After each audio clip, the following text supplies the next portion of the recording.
Hi everyone, this is KJ Vlogs, a Filipino reactor based here in Saudi Arabia, and welcome back to my channel. Agad-agad gawa natin ng reaction video. Uy, na-miss ko kayo. Na-miss ko kayo, na-miss kong gumawa ng reaction video sa mga the clones natin for today's video. So I won't take any longer. I'm really excited to watch this one. Wait lang, bago tayo magsimula, umpisahan muna natin to bago tayo pumunta sa, what do you call this? Bago tayo pumunta sa kanta talaga ni Jerome Everdome. Pero ang tagal nilang nawala, no? Sobrang tagal nilang nawala talaga. Like, parang ito ata yung pinakamatagal na araw na hindi ako nakagawa ng reaction video. Even kay Ruel Carino at kay Jerome Everdome, parang ito yung pinakamatagal kasi wala na, hindi sila masyado pang, ay baka Christmas break. No? Christmas break. Actually, excited ako magawa to ng reaction video. Hindi ko pa to alam kung anong kinanta ni Jerome dito eh. So, umpisahan mo natin sa umpisa. Ay, ito na. Wait lang. Umpisahan natin to. So, first time kong gumawa ng reaction video na ganitong klaseng introduction. Diba? Kasi usually, diba, yung introduction nila, individually. Iisa talaga sila. Although, maiksi lang talaga ang time nila. Pero, usually talaga, pag nag-i-introduction sila, is, ano sila lahat, what do you call this, tatlo sila, tapos individually. Pero napansin ko lang dito, si Daryl talaga, tsaka itong si Gary B, parang most of the time talaga andito sila, no? Regular pala talaga sila dito. Doon sabihin naman natin regular din si Naruel, regular din si Jerome, pero most of the time, pero mas marami talaga si Daryl eh. 'Di ba? Anyways, baka kasi busy lang din talaga si Jerome sa ibang, tsaka si Ruel sa iba nilang mga atake. Ay, si Raisa talaga na talaga si Raisa, Diyos ko. Akala ko talaga yung girl nila, yung magaling din kumanta, yung nakasama sa prod before ni na Jerome and Ruel Carino, yung girl sa gitna na naka-denim. Akala ko talagang pangalan niya si Golden Cañedo. Hey! Jingle bells, jingle all the way. Ay, sina mami. Okay. Si Ruel, si Jerome. Tignan mo si Jerome pag sumayaw. Tignan mo, pinaninindigan niya talaga. Tignan mo. Tignan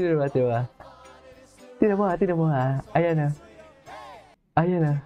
Yeah. Yes. Wala lang. Cute lang ako. Tignan mo naman, Gina G talaga siya. Yes, Gina G ka dyan. Jerome Everdome for today's video. Wala siya, hindi siya nag-perform sa Billionaire Channel kasi si Ruel nag-perform dun eh. Wala lang, gusto ko lang malaman kasi gusto ko din gawa ng reaction video. Yes, 44, yes.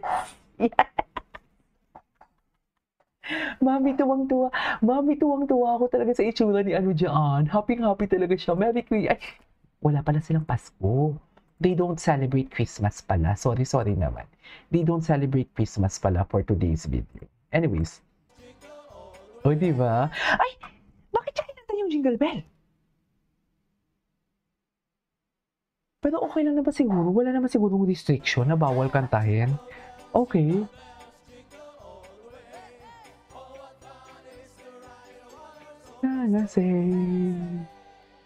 Ay, atake. Ay, may interview. Tignan natin yung mga interview dito. Ay, wala lang chika. Ay, ito. Si Jerome. Ay, ang gwapo ni Jerome. Happy talaga ang Jerome natin. Sa totoo lang, happy talaga siya. Anong meron? Parang iba, sorry I used to watch Jerome na happy siya pag mag-perform. Pero iba ang smile niya ngayon talaga for today's video. Bakit? Ang gwapo niya. Ang gwapo niya. Yung gumagano yung kilay niya. Sorry Ang gwapo. Ay, nagpagupit ba siya? Parang nagpa-trim siya ng buhok. Ang gwapo. Yan, di ba? Ang gwapo niya. Ang gwapo niya dito. Anyways, proceed na tayo dun sa next nila. Proceed tayo sa next kanta ni Jerome talaga. Ito na. Tingnan natin, anong kakantahin niya? Excited na ako. What is this?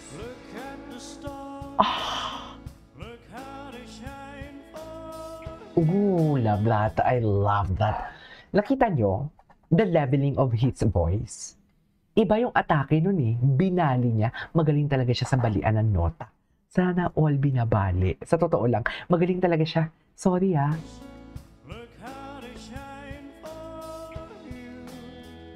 Ganda. Ay, may squeak, no? Yun, kaya maraming nagko-comment na pumiyok daw si Jerome sa The Close. Ay, parang never ko naman narinig na pumiyok siya. Maybe dahil siguro sanay na talaga ako sa ganyang squeak ang tawag dyan eh. Ganyang klaseng vocal tone ni Jerome.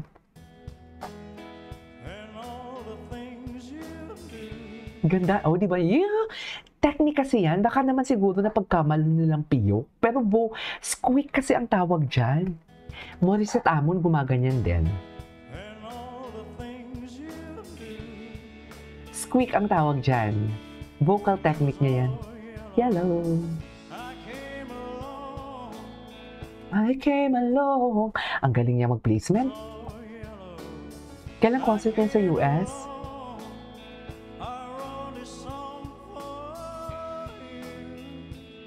Ganda.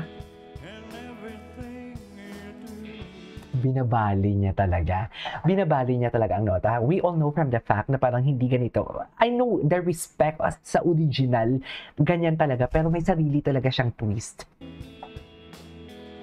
Papanoorin ulit natin without any pauses. Sorry ah.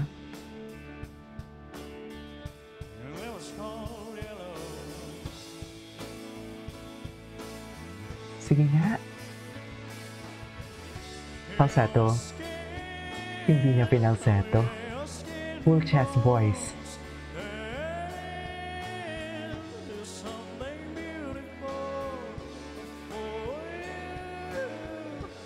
Squeak yun. Hindi yun piyok ha.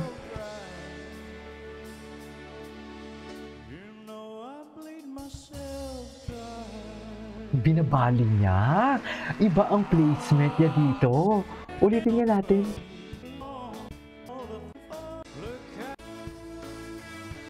Okay, ulitin natin. Binabali niya.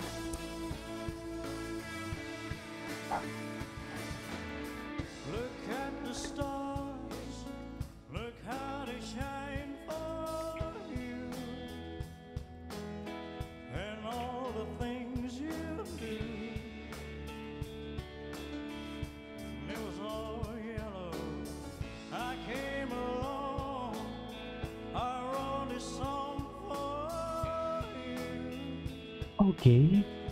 Another thing you do.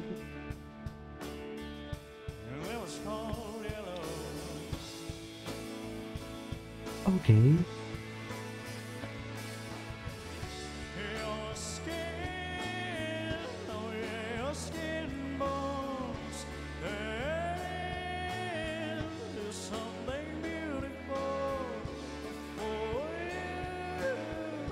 Quick ang tawag dun ha, baka sabihin nyo naman piyok.